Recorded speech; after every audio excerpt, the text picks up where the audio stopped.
Welcome to this latest edition of the Real Deal podcast. I'm your host, Real Gerald Quinn, recording this on a Wednesday, episode 1048, back to back. We have obviously a lot to discuss. Heavy NBA show. We'll talk about Rory's repeat of of the Masters as well. But first, we will get into last night's play-in games, which I want to say probably the best combination of playing games that we've seen opening night as far as just excitement, a little bit of everything. We had some technical issues, unfortunately, from Amazon. We'll talk about that, and that's where we will begin. A part of our deep dive. We're normally part. Listen, normally part of the playoffs that I don't care about. Normally, I really could care less about the play in. But listen, we've had a couple of times, 2023 in particular, Lakers and Miami Heat. Miami got all the way to the finals that year. So we've had some teams do a little bit of damage, but mostly the play-in seemingly is kind of like not even a borderline appetizer in terms of the NBA playoffs. And this probably will be the case in terms of the teams that get out of that teams that make it to the playoffs. But last night, you're a basketball fan, you had to be just excited, regardless of who you're rooting for, about what transpired. Begin with the Charlotte Miami game. Um, Feels like Charlotte had to win this game like three different times. A lot going on in this game, a lot of three pointers. You have a situation where their most important player was benched in Con Knipple. You had a situation where, LaMelo Ball and Con Knipple combined to shoot two for 22, 2 for 22 from the three. Bam Adebayo gets tripped and injured and out the game. We'll talk more about that. Um, it was an all-star game for role players. Andrew Wiggins, Davion Mitchell, um, Miles Bridges, guys like that, Kobe White. So this game had it all. This was a wild game. This game, couple of things. Number one, I feel like if you're the NBA, I feel like the right team won this game. Um, Miami, Miami has lived in the play-in game. Charlotte clearly is one of the more exciting teams in the postseason this year. Charlotte has been one of the more exciting teams in the NBA this season. Have lot of young talent. Shoot a bunch of threes. Played some of the best basketball down the street since January 1st. Was really one of the top five teams in the league in terms of point differential, defense, offensive rating. They played at a super high level for the latter part of the season. Extremely well coached. Coach Charles Lee probably will be probably finished second to Missoula in coaching of the year. So the right team won. Um, the LaMelo Ball roller coaster ride in this game was something to behold. LaMelo Ball in this game shoots. You LaMelo Ball stat line here. LaMelo Ball 30 points, 9 assists in this game. That doesn't even begin to tell the story. 30 points, 10, excuse me, 30 points, 10 assists, 30 points, 10 assists, 12 or 31. 12 or 31. So he took 13 more shots than the next closest player. Miles Bridges took 18 shots. Bridges was fantastic in this game. Had hit some big shots down the stretch, some big threes. He and Brandon Miller made some big threes, fourth quarter threes. But 31 shots for your point guard. Um, he had just some of the just went back to old LaMelo Ball with some of his plays that he made. Had bad turnovers, horrible turnovers, a horrible foul on Tyler Hero. Had the turnover and foul that set up the six nothing run for Miami, in order for Miami to go up by one. So he has a turnover. Hero hits the three. Then he has the turnover. Then he fouls Hero on a 3 point shot. Hero makes all three shots. So he would have been the goat of this game. If they lose this game, he would have been the goat of this game. So just again, you won't see too many stat lines this up and down. 30 points, 12 of 31 from the field, 2 of 16 from the 3 point range, from the three, 10 assists, 5 fouls, almost fouled out the game, but was a plus 15 when he was on the court. So just a bipolar performance, to say the least, uh, from LaMelo Ball. And watching this game, we'll see. And again, I'm glad. I'm again, we'll see. Of course, Charlotte has to win another game. I hope Charlotte does win the next game. I really want to see Charlotte in the playoffs, rather than Orlando or even Philadelphia, for that matter. To be perfectly honest with you, I'd much rather see Charlotte in the playoffs as a young up and coming team. Um, that plays an exciting brand of basketball, and also and again played great down the stretch. We gotta go back to the first half of this game where Bam Adebayo, who only played because it went out, he goes out with the back injury. He only played 6 minutes. Excuse me, 11 minutes. Well, he only played 11 minutes in this game. Had 6 points. I don't see how. And Spoelstra obviously for obviously Spoelstra was hot during the post game press conference. I don't see how that LaMelo Ball did not get called for a flagrant foul on that particular play. If you're an official in a playing game, in essence, a playoff game, I don't see how three officials missed that. Missed that. Like two of the officials were absolutely right there to see it. Um, I again, you can't miss that call. It was again. It doesn't matter what the intent is. You don't officials are you're taught as an official. You don't ref intent. And certainly, again, I wasn't. In contrary to Spoelstra, I wasn't calling for LaMelo Ball to be ejected from the game. I know some people were calling that. You didn't like. I wasn't calling for a flagrant two. That's a flagrant one minimum. And had he been ejected in the game, you really considering the fact that that Bam Adebayo did not return to the game, you couldn't have went too crazy if he got ejected, if he were ejected from the game. But at worst, there was no call on that, and you lose your best player if you're Miami. Um, and it was blatantly, it was obvious. Like you didn't need 20 replays to see that it was obvious. It wasn't even the fact that it wasn't even reviewed was problematic. That's number one. Uh, on top of the fact that they missed it, so you have to see that. Again, that changes the whole complexion of the game. Possibly, if he is thrown out. I'm glad he wasn't thrown out, but at worst, minimum flagrant one personal foul, and LaMelo Ball fouls out the game. So again, that changed the course of the game. There's no LaMelo Ball. He makes the two plays. He makes this wild shot down the stretch. Makes his wild shot um down the stretch to make it 125. I think he made to make it 125, 120. And then of course he makes the game winning layup, which if you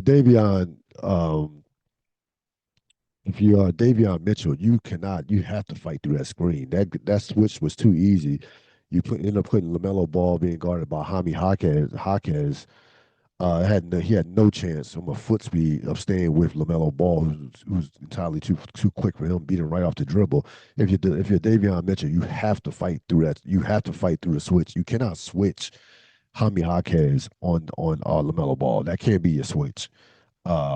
He's not. Jaime Jaquez is not a defensive player, not known for defense for footwork for foot speed, especially defensively. That can't be your switch. So that was a mistake, terrible mistake on his part on that last play for Miami. They get the block at the end of the game, the block by I believe Bridges. Um, blocked that shot. I believe it was Miles Bridges blocked that shot, and they win one of the more wilder playing games that we've seen since the playing started. I think like 5 years ago. Or year this might be year six. Year I think this is year six of the playing. And listen, if you're in the NBA, this is what this is where Adam Silver won. This is it's out. You can criticize the NBA on a lot of things this season, on a lot of things in general. I don't think you can criticize them on the play-in when you get a night like when you get a game like you did with Charlotte and Miami. 'Cause of course, Charlotte will go on to play the loser tonight's game, Philadelphia. Um, Philadelphia, you know. Second game was not the second game was an exciting game as well. Not quite the finish, but a great performance. Um, from the Portland Trailblazers going on the road and taking out Phoenix 114 to 110. Um, Obviously, a couple things that happened went on in this game. Obviously, Portland a lot of credit. There were points in that game where things were coming apart. They got down by 8 to 10 points in the fourth quarter. Davia, of course, was the the best player on the floor, by far the best player on the floor. I know Jalen Green had a big game with 35 points, but he gets 41-12. This 41-12 did have 5 turnovers and missed 5 free throws, but he got down. He got to the rim anytime that he wanted to get to the rim, and he and Portland just a game where Portland seemingly um, was in major trouble in that fourth quarter. Give them a lot of credit for fighting back. They made some timely threes. And how about Drew Holiday? This guy is a winner. He's a two-time champion for a reason. There's a reason why the teams immediately get better that he goes to. Milwaukee, year one, wins a championship with him. They had not been the same without him. Boston, year one that he joins them, wins a championship. This guy is a winning basketball player. He quietly had an excellent year this year. Big game, not the defensive player that he once was, but he had a big game to 21 points in this game. Made some especially played well in the second half. Again, not what he once was as a top level defensive player, but his leadership, that championship pedigree, certainly contributed to Portland contributed to Portland being in a position where now they will be the seventh seed and take on the San Antonio Spurs. Of course, the Suns have another bite at the apple on Friday. They will take on the loser of Golden State Clippers, the Golden State Clipper game, which will take place, of course, tonight. So two exciting games, a wild a crazy classic. That's why I would term put in the terms of the first game of the Charlotte Miami game, a crazy classic. And if you're the NBA, the two teams that were supposed to win, the two teams that won were the right teams. I think you want Charlotte going as far as possible. You want Charlotte to make the playoffs over Miami, over Philadelphia, over Orlando. And in the Western Conference, the Spurs now will have one of the tougher paths to go through in recent memory. Portland is a feisty team. Portland is a they are a team that has a lot of length. They have an all-star guy in Navia who will probably get who has a chance to make third team All NBA. He'll definitely will get some consideration to be on the All NBA team. Was an All-Star this year, and is a guy that can get to the rim with the best of them. Excellent playmaker as well. Um, Again, San Antonio should dispatch them in like at least 5 games. But that is to me a tough test, a tough test for the Spurs, who are looking at their first major run to a major playoff run. And then you have a situation with Charlotte. Again, there's been one of the feel good stories in the NBA this season. being one game away from from advancing to the playoffs, where they would take on Detroit, where they would take on Detroit as the eighth seed. Um, you look at the NBA. You look at the NBA playoffs. NBA playoffs are extremely top, despite the fact of how many talented players there are, how many talented teams. The NBA playoffs are extremely top heavy this year. This year was about the haves and the have nots. You had like, and looking at the NBA standings, there were eight teams that lost 56 or more games, five in the Western Conference and three in the Eastern Conference. And if I include Milwaukee and Chicago, you had 10 teams to lose at least 50 or more games. Okay. So a lot of tanking going on in the last month of the season. That certainly, we'll see when that gets addressed. Very top heavy NBA season, to say the least. Just came out today. The NBA, a major win for the NBA in terms of the ratings. The highest rated season in 7 years. Um, yeah, more people watch the NBA. I think that number is like 170 million people. They had 170 million unique viewers, which more people watch the NBA this year than there has been in 24 years. Um, Again, yeah, 1.78 million people watch the game per game, which per million people per game, which is an increase from last year. So all the complaining, can't find the games, where are the games, a million different networks. The NBA can just throw that back in people's faces and like, hey, these were our numbers this year. We've already discussed what the ratings were on the all in terms of All Star Weekend and how high they were. So from that standpoint, the NBA, if you're the NBA, you want to thump your chest out for that. So be it, because you're getting your backs kicked in terms regards to the tanking and what have you. And some of the load management. Though they did catch a break, the NBA did catch a break with guys like Joker and Wembanyama will be eligible for some of the major awards. So you're not going to the All NBA teams, the All NBA teams, the MVP will not be in the least bit compromised by this 65 game threshold. You'll have enough quality. There's so much talent in the NBA. There's so many players that had great years. You will have enough quality guys that those awards will not be complicated. They will not those awards will not be compromised or tainted. Joker, Wemby, SGA. We're still waiting on the Luka Doncic appeal to go through. Still waiting on that. So he could be in the mix as well for All NBA and for MVP as well. So if the NBA wants to thump his chest out, the NBA wants to brag about the ratings and what have you, so be it. Because again, they are getting destroyed everywhere else. And the NBA needs a big time playoff run. And last night was a great start to get off to was a great start in regards to get off to in terms of this playoff run.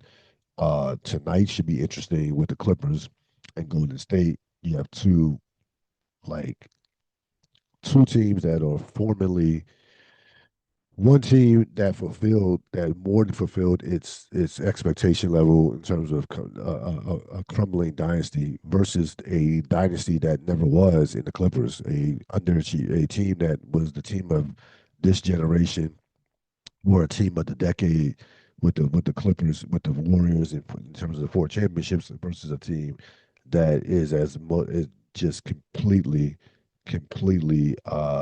fell apart and underachieved in terms of expectations, in terms of where we thought they were going to be when Kawhi Leonard, when Paul George joined the team back in when Paul George joined the team back in the summer of 2019, in the summer of 2019, that whole trade and what have you. And those two teams could not be even since then, the Golden State Warriors have won a championship in 2022, while the Clippers have only been to one conference finals, well, two conference finals since then. They lost, oh no, one when they lost to Phoenix. So Kawhi Leonard, Steph Curry, you're going to see some. I mean, probably you're going to see some fireworks with those two. You expect those two to step up and have big time games. So that should be interesting. Orlando, Philadelphia is just not like those will be interesting. Orlando, Philadelphia will be interesting for what transpires in the offseason with those two teams more than what could happen if either one of if the in terms of the winner or even the loser possibly having a chance to get in the playoffs. Neither one of those teams are interesting whatsoever. Even if they get in, no one, and I mean no one expects Orlando or Philadelphia to do anything if they are to get in. So that matchup is not as enticing or interesting um, as the latter, as the Western Conference one game tonight. As far as the Western Conference, as far as the NBA playoffs, very top heavy, as I mentioned. The way I see it, the Eastern Conference is not going to get interesting until the second round when you will have probably Celtics, Knicks, and Detroit and probably Cleveland, more likely Cleveland. So that those two matches will be fascinating, will be interesting. Outside of that, the Eastern first round will be, if you want to get into Hawks, Knicks. I know people are trying to promote that. Again, the Hawks had a great season. Just to be in a position where they're number 6 seed is a tremendous win for them. I fully would expect the Knicks to handle them and for that series to have some moments. But that series will not be. That series will not. We will not get a point to that series where we think Atlanta can beat the Knicks. Um, but the Western Conference, the two most intriguing series, the two most fascinating series will be of the first round. Will without question be in the Western Conference. When you talk about uh, Denver, Minnesota, and L.A., Houston. Denver, Minnesota. You're talking about two teams that are meeting for like the third time in 4 years. Um, for the third time in 4 years, they both have. We saw what Minnesota did to Denver 2 years ago. Game seven, 20-point comeback on Denver's floor. Denver was a defending champion. That series, Joker in that series, Jamal Murray just completely basically got shut down in that series. Um, and that was the difference. That was the difference in that series. The Minnesota's defense on Jamal Murray was suffocating, and Denver was not as deep as they are now. Um, Nowhere near as deep as they are now. Denver this year had a plus was plus was when non-Joker minutes during the season. Denver was at a point had a .61 rating. Now you want to say, well, that's not even one. They're not even outscoring their opponents by 1 point. Eh, That doesn't even reach 1 point in terms of per 100 possessions. Compare that to 2025 and 2024, in where in 2025 they got outscored by they were negative 8 points. They got outscored by their opponents by 8 points last year, and in 2024 in the season before they got outscored by their opponents by 8.6 in the non-Joker minutes. So anywhere breaking even, which they did this season, was a major win for them. And the only reason Denver didn't win 60 plus games and didn't challenge for best record was because of all the injuries that they had. To Gordon, uh, Joker missed like 14, 15 games. like 14, 15 games. Cam Johnson. They had a number of guys, number of their key players miss a ton of time. They are coming into the season, coming into this to these playoffs on a 12-game winning streak. Joker seemingly is back to where he once was before his injury, playing at incredibly high level. Um, and Denver is one of a handful of teams. One of really, I think there are four teams that could win it. Denver is certainly right there with OKC. I would rank OKC, Denver, San Antonio, and Boston. Those would be the four teams that can win. That can win it all. I don't put Detroit in that conversation. I just don't. I don't put Detroit in that conversation. I don't put Minnesota in that conversation. But Minnesota, we know Minnesota. Minnesota has no fear. We know Anthony Edwards in his short career has played in a ton of playoff games, two conference finals appearances back to back. Um, he's beaten Kevin Durant in the playoff series. He's beaten Luka and LeBron in a playoff series. He will not be. He again. Anthony Edwards. I'm not has to be great in this playoff series. He might even have to be better than Joker in this playoff series for Minnesota to have a chance. I think Denver is probably better than they have been in past years, and I don't think Minnesota is quite as good as they have been in the past years. And to kill Alexander Walker loss is a huge loss in the series. He would have been one of the players that would have been guarding Jamal Murray. Jamal Murray this year lit Minnesota up. He averaged 31, 7, and 5 on 43% from the three point line in during the regular season against Minnesota. Um, Really, only one of those games where all the principals were healthy. That was a November game in Minnesota, and the difference in that game was a fourth quarter spurt that Denver made when Joker was on the bench to stretch the lead to 192. After that, they just cruised to a double digit victory. Of course, everybody knows about the Christmas Day, just that Christmas Day classic was really one of the best games of the year. Joker, does the 55 point triple double, probably one of the best performances I've ever seen. The best Christmas Day performance I've ever seen. And Anthony Edwards, who got kicked out, who was ejected from the game, had 44 in that game. Just one of the best games of the year. But again, no Aaron Gordon in that game. Christian Brown, I don't think was part of that game. You had a number of guys from Denver's perspective that were out. I like Denver in 6 games. I think this will be. I don't like I said. I'm not as high on Minnesota as I have been in the past couple years. I think that Minnesota, um, though, can be dangerous. I do think Denver is more comfortable playing them now than they have been in the past, especially when they met 2 years ago. I don't think Minnesota, from a defensive standpoint, is on par in terms of what they once were.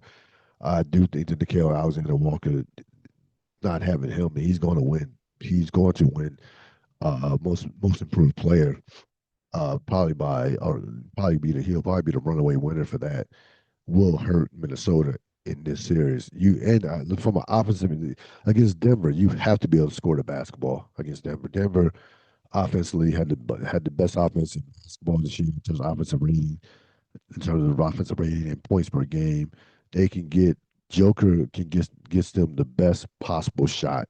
They're going to get a good shot every time down the floor with Joker with that 2-man game with Joker and Jamal Murray, which is the best 2-man game in the sport right now. I think by far, to be honest with you.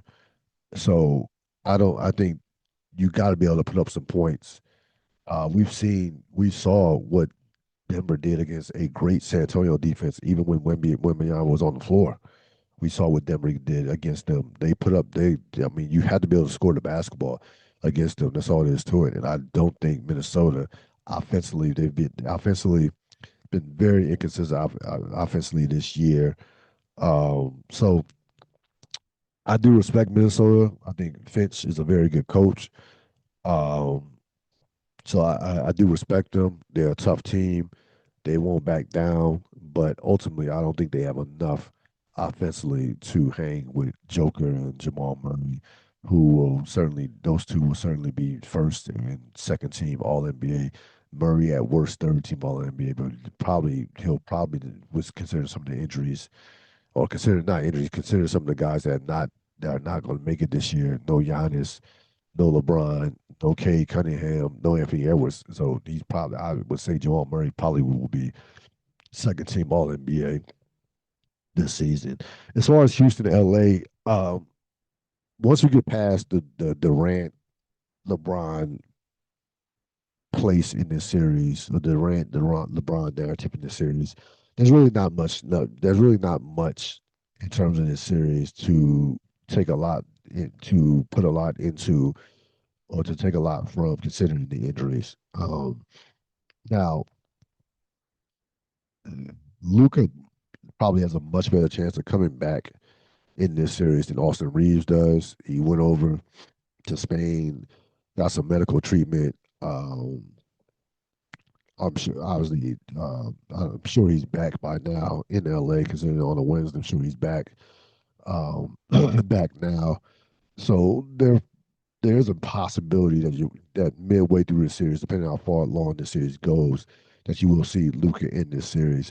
This is absolutely a must-win series for the Houston Rockets. The Houston Rockets, if you can't beat the Lakers down Luca and Austin Reeves, then I don't know what, like, the future of your team looks like. Like, this should be a 5 game series for the Houston Rockets going away. Houston down the stretch did play some great basketball. I believe was like 8-2 down the stretch, or even well, it might have been 9-1 down the stretch. Um, this is a borderline house money series for the Lakers. The Lakers will have more question marks after this series than they have about this particular series, to be honest with you, in regards to LeBron and what their offseason could look like. For the Houston Rockets, this is a very important series for the Houston Rockets because,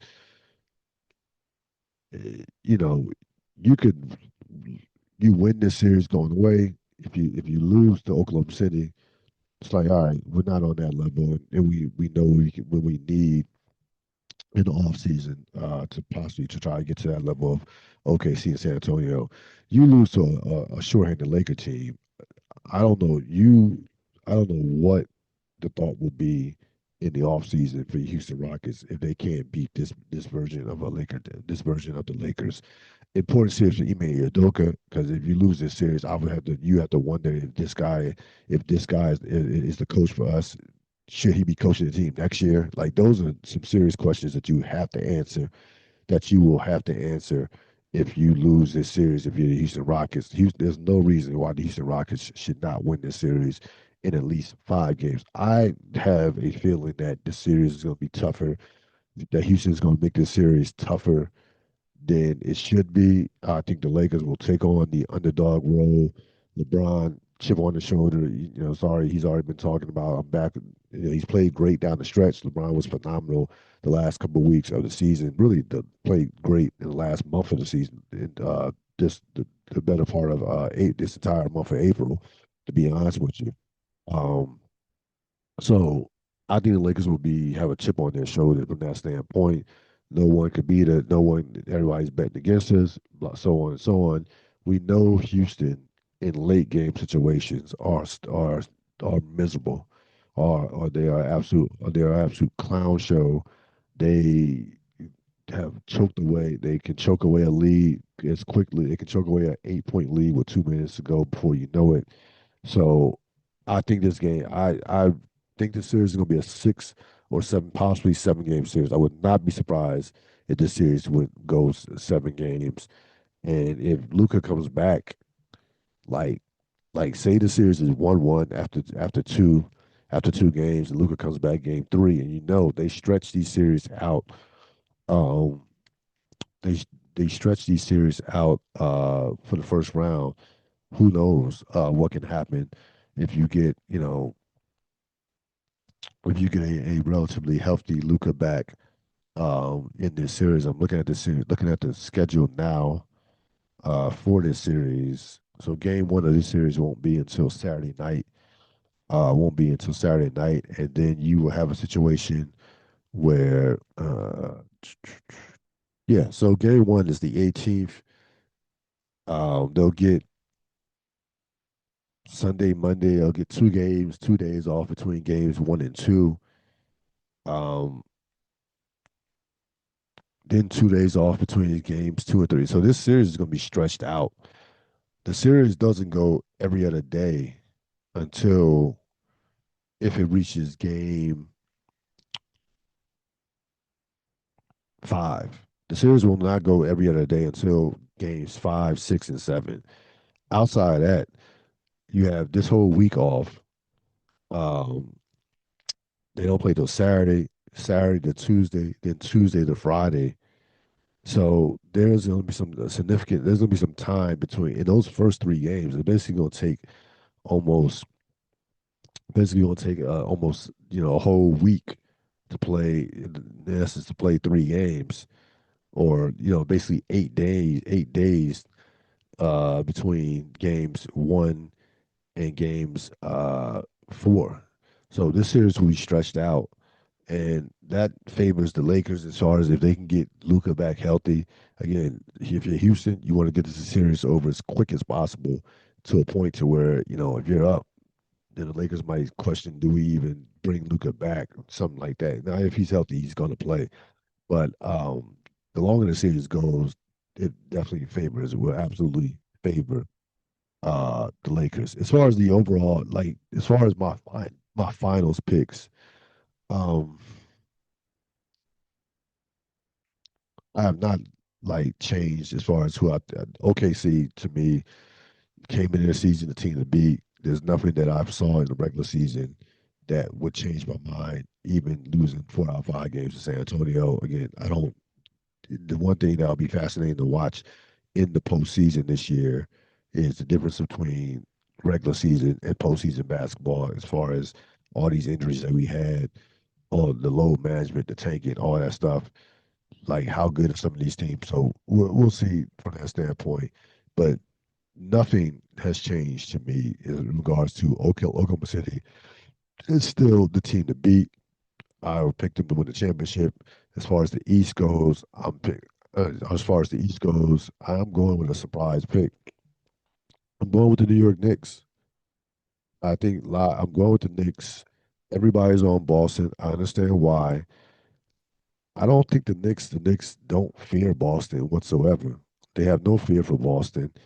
I don't think that this version of Boston is as good as the last year's version that the Knicks beat. To be honest with you, um, I don't I don't think Jason Tatum can get back. I think to beat the Knicks, I think Jason Tatum will have to beat the Jason Tatum that he was before the injury last year. I think he can get back to like 80 to 85% of that. I don't think that's going to be enough to beat the Knicks. I think a lot of people have, for whatever reason, including a few Knicks fans, have been down on this team. The Knicks are better than what people expected. This team, this core has now been together for a couple of years now. That Bridges and Nobi Brunson, this is like their third playoff run. They have a nice little core going. They're a deeper team than what they were last year. Um, I think the Knicks make it to the finals. Again, I don't forget about Detroit. Detroit doesn't have enough playoff reps. Um, I still haven't changed my thought process as far as no, just really one guy that can get there, that can create their own shot, that will get exposed in the postseason by either the Knicks or Boston. I think you can. I think Boston can be gotten this year. I think Boston has been a great story in the regular season. Jalen Brown will finish top five MVP. You get Tatum back. I know the role players played well. Pritchard and Derek White will get some All NBA consideration, but I don't see that same aura of fear that people had for Boston that they had in 24 or 25. I just don't see it. 24, Boston basically was unbeatable. In 25, they lose. People are still figuring out how trying to figure out how they lost that series to the Knicks last year, having like having blown two 20-point leads at home to New York. And again, I think when you beat a team in the series and when you can win the way the Knicks won last year, beating Boston, I don't see that Boston is this Knicks. I don't see Boston as being this unbeatable type of team that the Knicks can't get by. Again, all these teams are flawed. All these teams have some type of flaw, especially in the Eastern Conference, point blank. Um, the Knicks again have a lot going for them as far as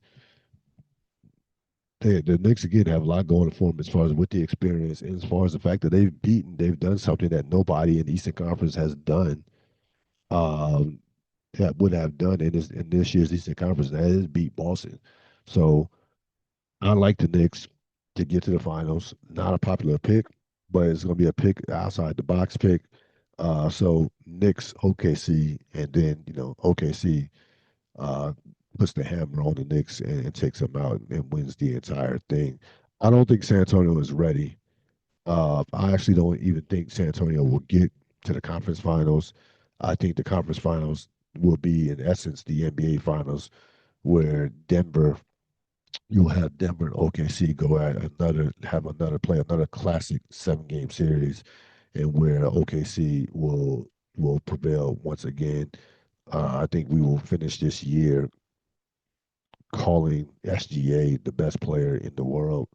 So I think that will be solidified. He'll win the second. He's going to win the second MVP, and I think he will get another Finals MVP as well, NBA Finals MVP. So ultimately, I think these playoffs will be fascinating as far as when you look at look at three storylines, three things that I would be looking at. Number one, the Spurs. How fast will the Spurs grow up? The Spurs were a great regular season team. We know what they did when Wembanyama was on the floor. They were outscoring their opponents by almost 17 points a game. His first run in the playoffs, what does he look like playing 35 minutes versus playing 29 to 30 minutes? What are those Castle, Vassell, those guys, Dylan Harper, Carter Bryant, what do those guys do? What do those guys do in the playoffs? Um, this version of Boston, this is a version of Boston that is not as talented as they were in 24 or 25. And you have this version of Jason Tatum is not the top 5 all NBA version of Jason Tatum. But is that enough to get them to the finals? And the third intriguing team, Detroit Pistons. Can Detroit um how much does Detroit need to get to reach a championship level? We know they're not quite there. I think these playoffs will show how much do they need in order to reach that level. If Detroit gets to the conference finals, that's a hell of a job. That's a hell of a season for them if they get to the conference finals. It really is. If they can get to the conference finals and they lose a tough series to Boston or the Knicks, that would be I think that's a major step for Detroit going from making the playoffs, losing in the first round last year to get to the conference finals this season. I'm going to do the Real Deal NBA Awards. A couple of awards I'm going to give out. Number one, give out three. I'll give out three awards. Uh, Player of the Year, the must-see Player of the Season, and the most valuable coach. The Player of the Year is is a combination of uh, you want to call it the MVP.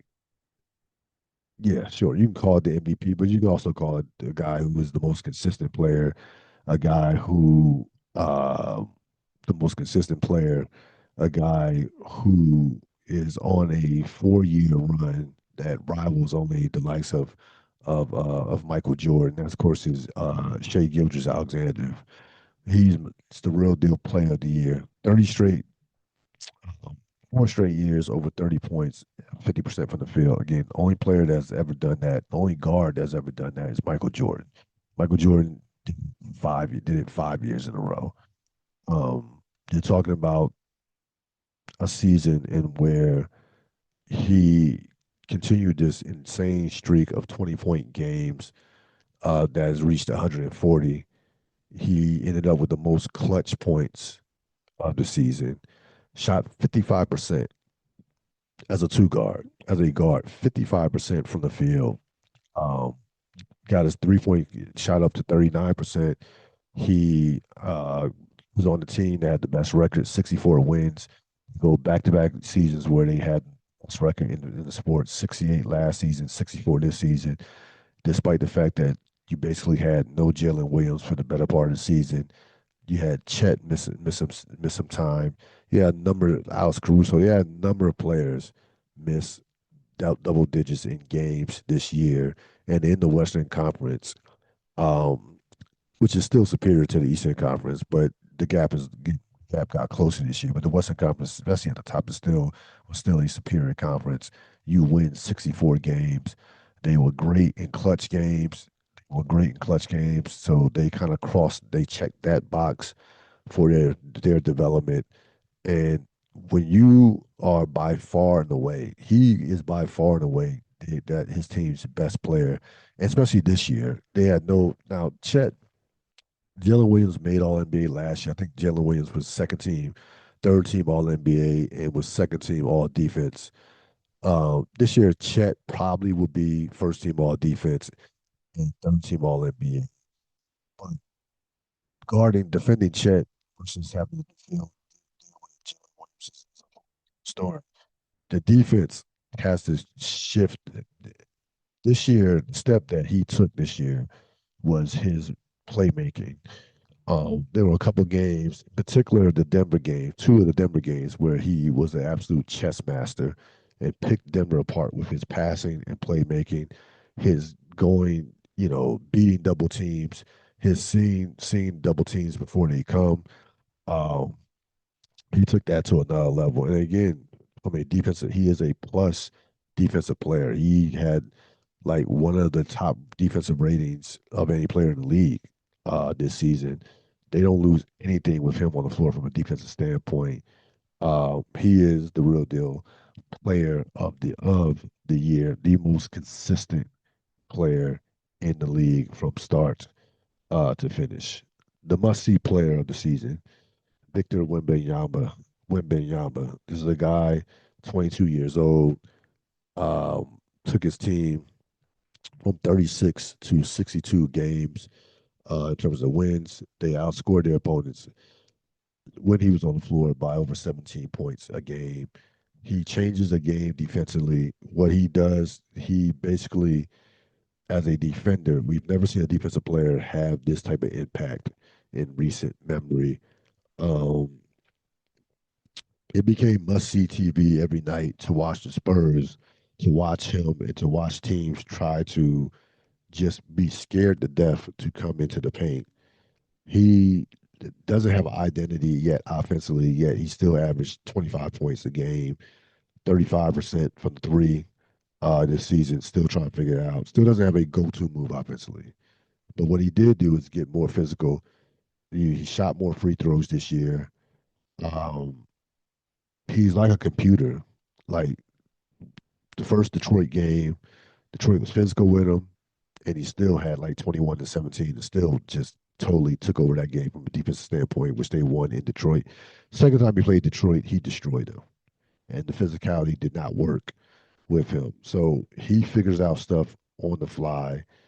And again, he right now, this is the worst version of him that you're going to see. That's the scary part. Like, you better get San Antonio this year because San Antonio and Oklahoma City are going to be trading championships for the rest of the decade into the 2030s. Like, those two teams are just like, with all the draft capital, all the draft picks, and all the like, they have so many ways that they can improve on their teams. They are they are the two of the best run teams in the league as far as the front office goes. Two best coaches.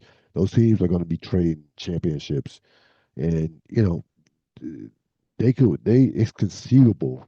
It's very conceivable. It's not out of the realms of possibility that San Antonio could be just ahead of the curve and win the championship this year. That's not out. It is. Would I be surprised? Would I be shocked? No. Slightly surprised. maybe.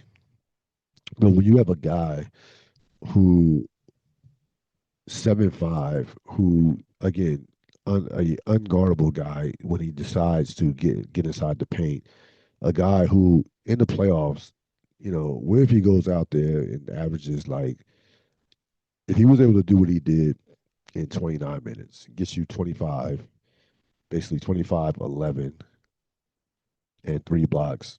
What is he going to do in 35 to 40 minutes? I mean, it's conceivable that he could average 30, like 34 and 17 with five blocks. Like that's not off the table. So he was the must see player of the year this year by far. Just again help in essence save the All Star game. Yeah, I give him credit for that. And most importantly, provided the necessary resistance for and seemingly the kryptonite possibly to the Oklahoma City Thunder. You imagine if he doesn't develop the way he developed, and we're not talking about San Antonio as a major contender, who else out there would be could even come close to competing with Oklahoma City? So he gets, and he is the number one reason for that, along with some of the other young talent that they have. He gets the most valuable. He gets the most. He gets must see player of the season. Most valuable coach. Joe Mazzulla is going to win Coach of the Year. There was some great coaching. I mean, Tiago Splitter did a wonderful job in Portland. Um, some great coaching all throughout the course of the season. Um, a lot of these top teams dealt with a ton of injuries. Um, Dealt with a ton of injuries over the course of the season. But to me, the Charlotte Hornets, Charles Lee, is the most valuable coach. Charlotte gets to the postseason for the first time since in 10 years. They are one game away from advancing to the playoffs to take on Detroit. Before they won 44 games this year, their over and under was 27 and a half before the season. It is very difficult to change a culture. They had a culture of losing, of to a point to where it was like, should this team even be in Charlotte? Like it was that bad. It was that bad with the Charlotte Hornets. You have a point guard who, despite what happened last night, is still seemingly headed in the right direction. There have been in past years, LaMelo Ball would have went completely off the rails, and there would have been no game winning layup or no 10 assists. So he's helped almost seemingly turn him around. You look at the development of their young talent, Brandon Miller, Miles Bridges, what Con Knipple did as a rookie this season, playing at all playing, at a level where where I think he should be rookie of the year. We'll see what happens with that.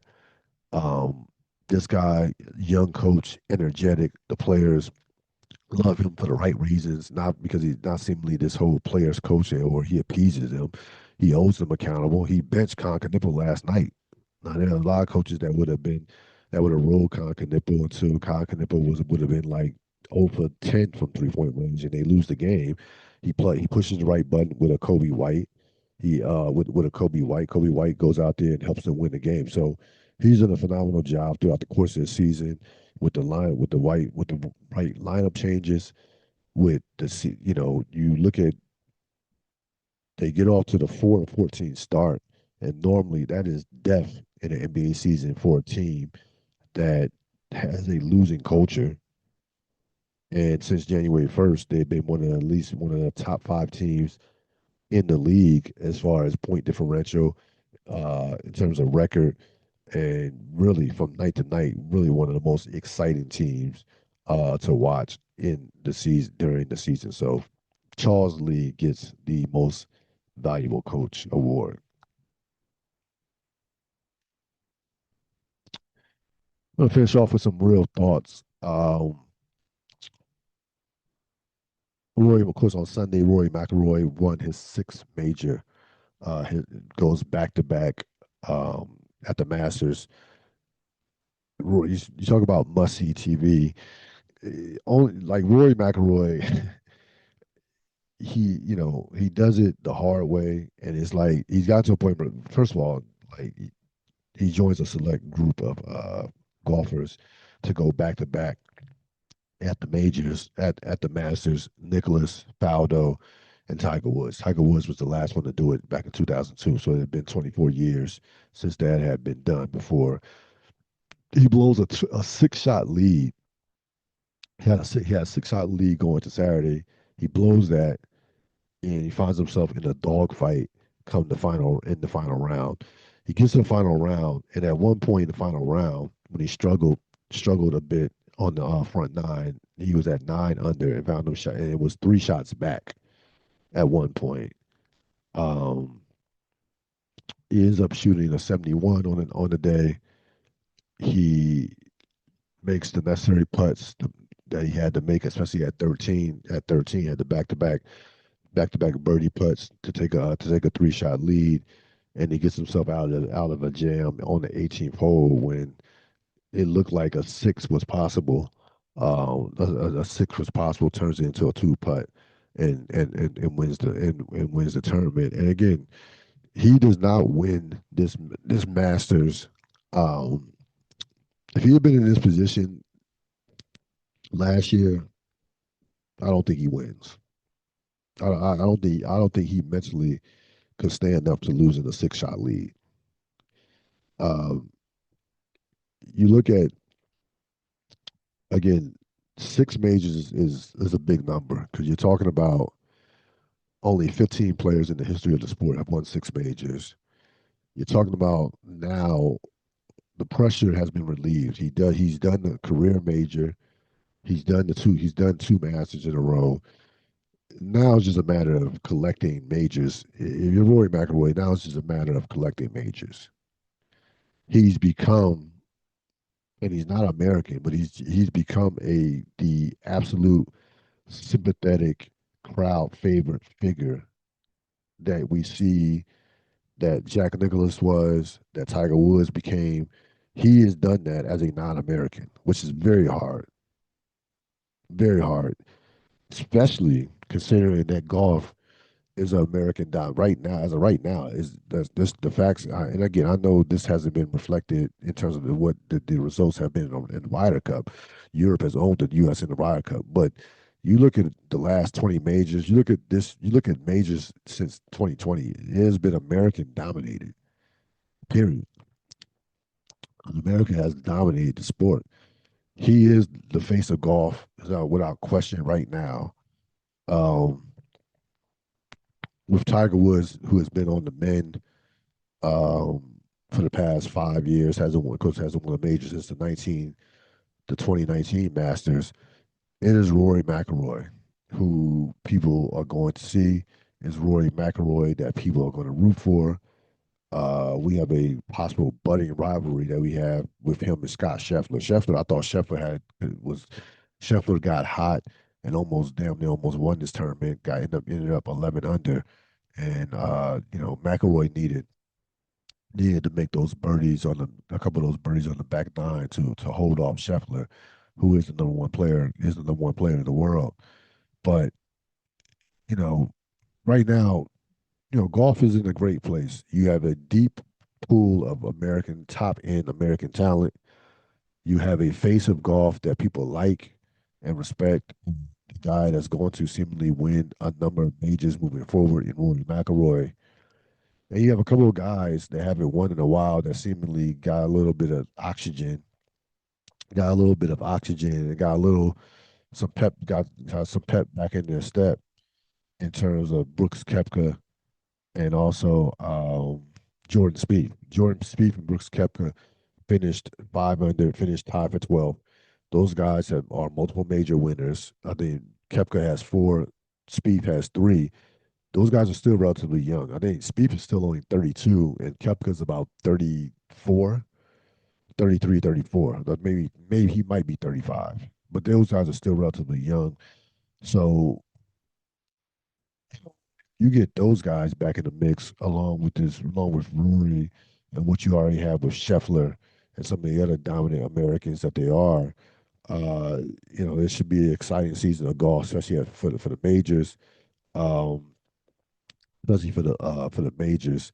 And again, is watching him play it's almost impossible. It's hard to fathom that this guy went 11 years without winning a major. It's unbelievable. you like you can't. It's unthinkable that this guy that like how was it possible? It was no major injuries, nothing like that. That I mean, he was still competing at a high level, still a top five player in the world. Never fell off the cliff.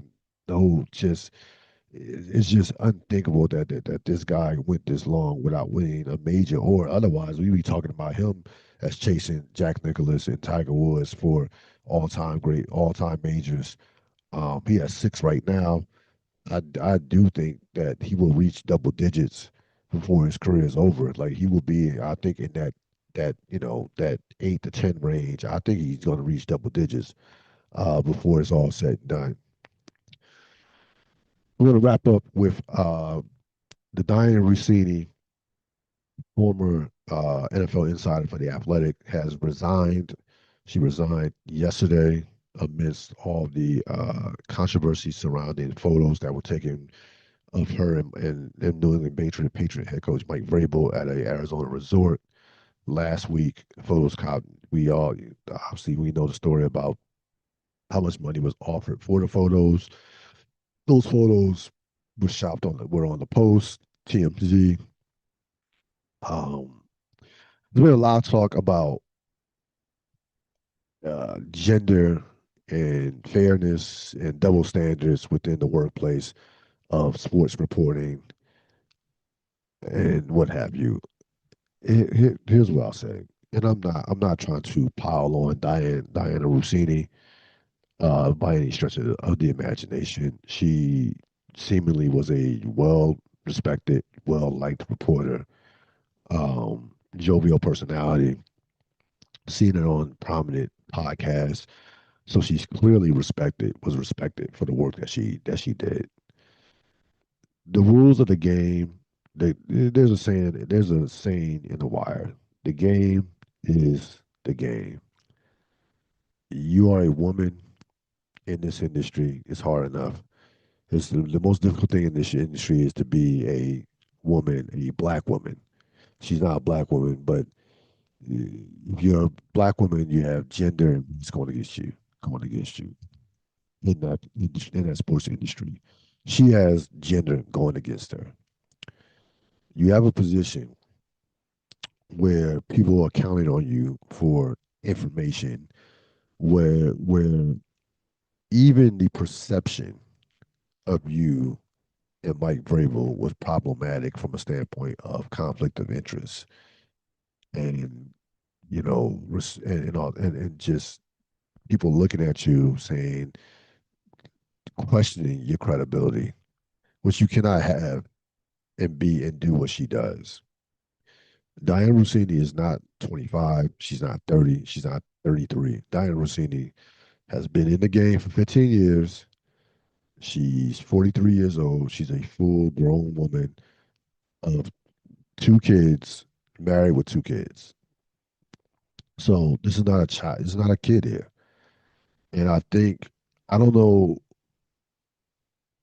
why Dianna Russini in this particular situation had a blind spot. I don't understand it. Youth and experience would have been two blind spots for somebody else. Those should not have been the blind spots for a 15-year, 43-year-old reporter. You know the stereotypes of women in this business. Especially successful women. She's been again. She's worked. You got she you has you have a she's worked for ESPN. She had a job with the Athletic, who is owned by the New York Times. Okay, so you had to you had to know that how this was going to play out. You had to think about, well, what if they do get pictures of us? Like I don't understand how you could operate in this climate and not think of that being a possibility if you're Diana Rossini. Again, and by the way, I'm not trying to. It takes two to tango. Mike Vrabel doesn't look good by any stretch of imagination by at all. You're an NFL coach. Um, if you're Bob Kraft, you're like, why are you, as an NFL coach, fraternizing with an inside reporter, even if it's not in a sexual nature? We like, are you, are you sharing secrets with her? What's going on here? So there are some questions to be asked on in terms of, and some smoke from Mike Vrabel as well. The thing is, this is a Rossini story because Mike Vrabel, you know, his like people are not going to be like Mike Vrabel is not going to be sharing game plan secrets. It's going to be assumed that Mike Vrabel is not going to compromise his ability to do his job based off the fact that if he's fucking Dianna Russini. Like that was not going to be questioned for a coach who is as successful as Mike Vrabel has been. He's a guy who just took a team to a Super Bowl. So the standard is just it's just a different, fair or not fair, is a completely different standard for Dianna Russini versus Mike Vrabel. You want to say it's unfair? You're probably right. It's unfair, but it is what it is. Um, and the biggest mistake that both of them made was just shut the fuck up. Like you did not have to respond to any of those. You didn't have to respond to the photos. Like you did not. They both misplayed this they both badly misplayed this by coming out and trying to fight against these rumors. You're not going to fight. You cannot fight perception. If people think that you're fucking, then you're fucking. It's just that simple. Whether you're fucking or you're not. If the perception is out, the lie is always more entertaining than the truth, by far. By far. I mean, we see that in the White House every single day. Nobody cares about the truth. The lie is way more entertaining. We live in a salacious society. People love to see this type shit, alleged sex scandal. So there was nothing to be like them coming out and trying to fight against this was a whoever advised them, or maybe they didn't take or they took the wrong advice. You can't just shut the fuck up. Like if she now, but if it got to a point where she was like, all right, I had enough. I'm going to resign, then just come out with a simple, hey, I'm resigning from the Athletic. I appreciate all my time there, blah blah, so on and so on. Don't try to fight the media back. Don't try to push back on what's been reported from that standpoint. You're going to lose that battle. And she as a reporter, she as somebody who's been in the media should know that should absolutely should have known better. She's not new to this. She's not. And I'm not trying to pile on Dianna Russini, but I just gotta call shit. Um, because you listen, it's still a male dominated uh, industry. Unfortunately, you're gonna have people out there questioning. You're gonna have people out there who use Diana Rossini and and take what she's done out on up and coming reporters or insiders who are women, and say they get to a certain level. Oh, they must have been sleeping with so and so. We saw this. We This has been an old trope in this world. It's unfortunate, but it is what it is.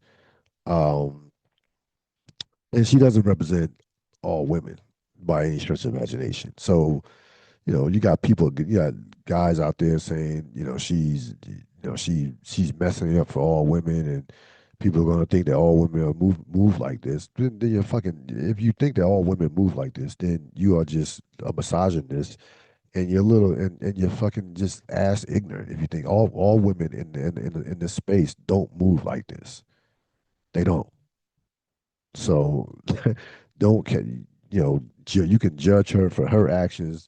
Her actions are not reflective of every woman in this industry. There are a number of a number of women who are doing it on the straight, who are not going out there and moving like Diana Rossini was moving. So, but overall, had they waited, you got the NFL draft coming up. You have the NBA playoffs coming up. This is a busy sports season. This story would have been forgotten in 2 weeks had they both shut the fuck up. It would have been forgotten. You got the NHL playoffs coming up. Baseball just started. World Cup is coming in June. Trust me, people would have forgotten. I mean, the shit that's going on non-sports around the world with Iran, all that. Trust me, this would have been completely forgotten in a couple of weeks had they both just shut the fuck up. That's what we're wrapping up for this latest edition of the Real Deal podcast. Remember, like, share, subscribe to the Real Deal podcast. Of course, you can find my link on my Instagram page, on my YouTube channel as well. Go to my YouTube channel, support that. Appreciate all your support. Have a wonderful, wonderful rest of your day, rest of your week as well. So long.